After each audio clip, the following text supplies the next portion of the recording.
நபி ஸல்லல்லாஹு அலைஹி வஸல்லம் அவர்கள் மூலமாக அறிவிக்கப்பட்ட அந்த முஹர்ரம் மாதத்தின் சிறப்புகளை பார்க்கலாம்.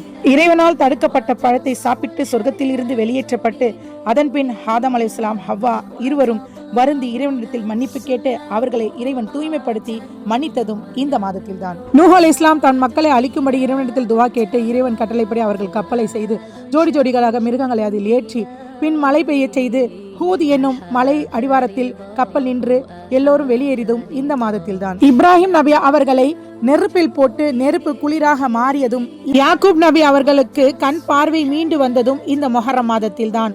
யூசுப் நபி அவர்கள் சிறையில் அடைக்கப்பட்டு சிறையில் இருந்து விடுபட்டதும் இந்த மாதத்தில். அய்யூப் நபி அவர்கள் நோயில் இருந்து குணமடைந்ததும் இந்த மாதத்தில் தான்.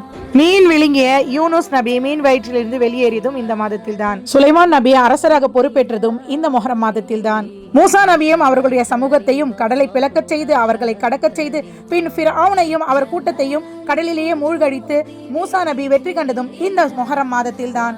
கர்பலா போர் நடந்ததும் இந்த முஹர்ரம் மாதத்தில் தான். இப்படி சிறப்புகள் வாய்ந்த இந்த முஹர்ரம் மாதத்தில் நாம் என்ன அமல்கள் செய்ய வேண்டும் என்பதை அடுத்த வீடியோவில் உங்களோட ஷேர் பண்றேன். இது உங்களுக்கு பிடிச்சிருந்தா கண்டிப்பா லைக் பண்ணுங்க, ஷேர் பண்ணுங்க, மறக்காம சப்ஸ்கிரைப் பண்ணுங்க. அஸ்ஸலாமு அலைக்கும்.